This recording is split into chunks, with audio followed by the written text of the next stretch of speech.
नमस्कार दोस्तों, स्वागत है एक बार फिर से आपके अपने YouTube चैनल ई मित्रा ट्रेनिंग सर्विस में। और आज के इस वीडियो में हम बात करेंगे राजस्थान में मूल निवास प्रमाण पत्र कैसे बनाएं इसके बारे में।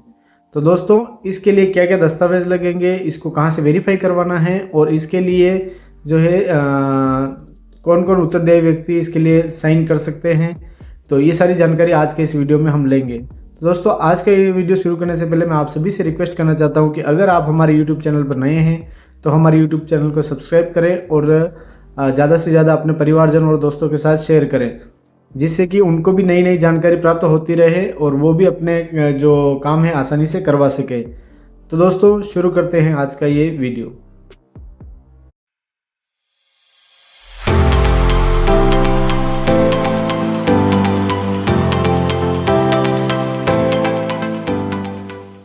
तो दोस्तों, मूल निवास प्रमाण पत्र क्या है?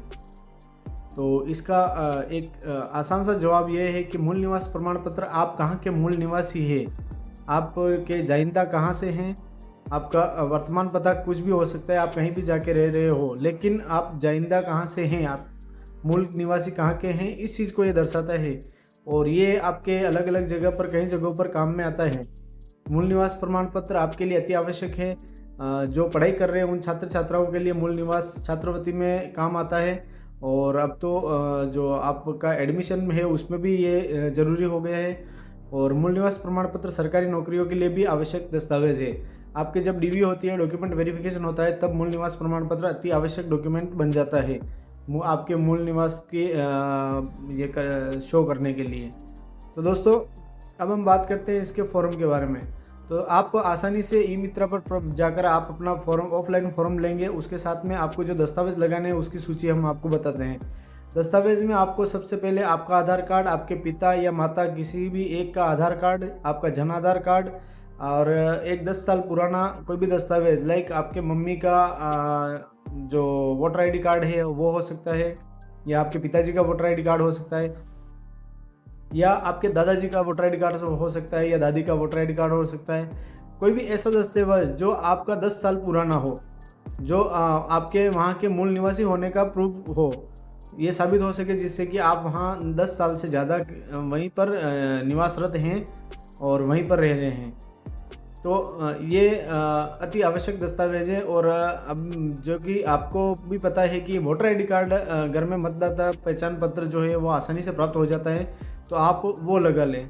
एक आपको अपने मकान का लाइट बिल लगा लेना है और उसके साथ में आप अपना राशन कार्ड भी लगा सकते हैं। और हो सके तो आपने स्कूल की कोई भी मार्कशीट या TC ज़रूर लगावें, जिससे कि आपका जो नाम है एजुकेशन रिकॉर्ड में क्या है उस आधार पे मूल निवास में लगा सके। ये आपके लिए बहुत ज़रूरी बन जाता है, क्योंकि आधार कार्ड में नाम कई बार बहुत सारे लोगों के गलत हो सकते हैं और जन आधार कार्ड में भी गलत हो सकते हैं। तो आप अपनी मार्कशीट के आधार पर नाम को सही भरवा सकते हैं ऑफलाइन फॉर्म में और ऑनलाइन फॉर्म में। तो इस प्रकार से आपको अपना डॉक्यूमेंट दस्तावेज जो है वो साथ में लगाने हैं। और अगर परिवार में किसी का मूल निवास बना हुआ है पुराना, तो आप वो साथ में लगाएंगे तो और आसानी से आपका जो है मूल निवास प्रमाण पत्र बन जाएगा, वेरीफाई होने में कोई समस्या नहीं आएगी। अब हम बात करते हैं कि आपका फॉर्म जो है मूल निवास प्रमाण पत्र का, उसमें क्या क्या जानकारी चाहिए गई है। उसमें आपका नाम, पिता का नाम, जन्म स्थान और आपके पिताजी का क्या व्यवसाय है, आपने पढ़ाई कहाँ से की है और आप राजस्थान में कितने सालों से रह रहे हैं, आप जहाँ का मूल निवास प्रमाण पत्र बना रहे हैं वहाँ पर कितने सालों से रह रहे हैं, आपके मोबाइल नंबर, अगर विवाहित महिलाएं हैं तो शादी होने के ससुराल गई है, बाद ससुराल गई है तो वहाँ ससुराल में आपकी शादी कब हुई है, कौन से सन में हुई है, वो आपको सन डालना है। और किसके साथ रह रहे हैं, तो आपके पति के साथ रह रहे हैं, तो वो जानकारी आपको भरनी है। उसके बाद नेक्स्ट पेज पर आपको पूछा जाएगा कि 2 उत्तरदायी व्यक्तियों के हस्ताक्षर। उत्तरदायी व्यक्तियों में कोई भी गेजेटेड ऑफिसर हो सकते हैं, लाइक आपके स्कूल के प्रिंसिपल हो सकते हैं। आप उत्तरदायी व्यक्ति में सरपंच, सचिव, इनके भी आप सिग्नेचर कर सकते हैं, या कोई गेजेटेड डॉक्टर हैं तो उनसे भी आप वेरीफाई करवा सकते हैं। आसान ये रहेगा कि आप अपने जो भी 12th क्लास तक का सीनियर सेकेंडरी स्कूल है वहाँ से लेक्चरार से करवा लें, तो वहाँ आपको 2 टीचर आसानी से मिल जाएंगे और आपका जो उत्तरदायी व्यक्तियों के जो 2 हस्ताक्षर करवाने हैं वो आपको साइनशील आसानी से हो जाएंगे। अगले नेक्स्ट पेज पर जो है आपको 3 शपथ पत्र दिखाई देंगे। तीनों अलग अलग हैं, जिसमें फर्स्ट वाला जो है वो है उन लड़के लड़कियों के लिए है जो बालिग है उनके लिए।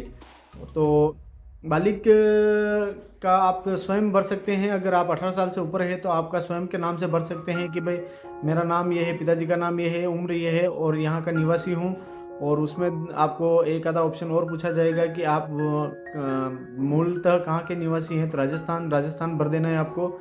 जो और उसके बाद जो नेक्स्ट शपथ पत्र है वो है नाबालिग के लिए। नाबालिग के लिए उनके माता या पिता में से किसी के भी नाम से भर सकते हैं वो शपथ पत्र। उसमें आपके पिताजी का नाम या माता का नाम लिखना है और उनका संबंध लिखना है। उसके बाद जो आगे पूछा जाएगा आपका बच्चे का नाम भरना है और साइन करने हैं।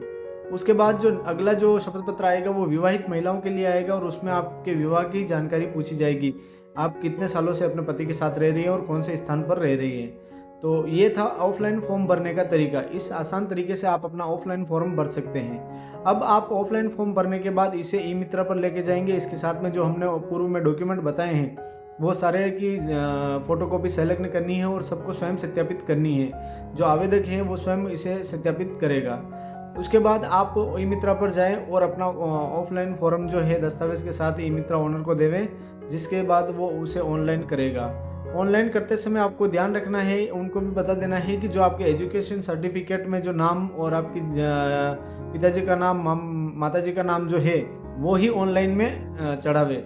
क्योंकि कई बार लोगों की ये समस्या आती है कि उनके जन आधार कार्ड में नाम गलत होता है और जो डेटा है वो डायरेक्ट जन आधार कार्ड से फेच करता है। जन आधार कार्ड से डेटा फेच करने में जो आपके जन आधार कार्ड में नाम है, आपका नाम, पिताजी का नाम, माताजी का नाम, जन्म तारीख, आपका स्थान, जन्म स्थान वगैरह जो भी है वो वहाँ से डायरेक्ट उठाता है। तो क्या होता है कई बार गलत नाम भी आ जाता है। या हो सकता है आपके आधार कार्ड में भी जो पहले से बने हुए थे उनके गलत हो सकता है। तो आपको इस बात का ध्यान रखना है कि आपका कहीं ऑनलाइन में नाम गलत ना हो। तो दोस्तों इस आसान तरीके से अब आप अपना मूल निवास प्रमाण पत्र बना सकते हैं। ऑनलाइन करने के बाद आपको 3-4 दिन वेट करना है और तहसील से 2 वेरिफिकेशन होते हैं, फर्स्ट लेवल और सेकंड लेवल। दोनों स्टेप वेरीफाई होने के बाद आपका मूल निवास प्रमाण पत्र जारी हो जाता है। जो आपके जो टोकन नंबर प्राप्त होते हैं, आपके मोबाइल पर मैसेज भी आता है टोकन नंबर का, या आप उसी ई मित्रा पर वापस जाके उनसे प्राप्त कर सकते हैं। तो इस आसान तरीके से आप अपना राजस्थान में मूल निवास प्रमाण पत्र बना सकते हैं और कहीं भी आप यूज़ में ले सकते हैं। तो दोस्तों ये थी मूल निवास प्रमाण पत्र के बारे में कुछ सामान्य जानकारी, जिसे हमने आपको सरल भाषा में समझाया है। और आपके कई और भी अन्य सवाल हो तो आप हमें कमेंट करके पूछें, जिससे हम आपकी मदद करके आप हमें बहुत खुशी होगी। तो दोस्तों मिलते हैं एक नए वीडियो में, तब तक के लिए जय हिंद।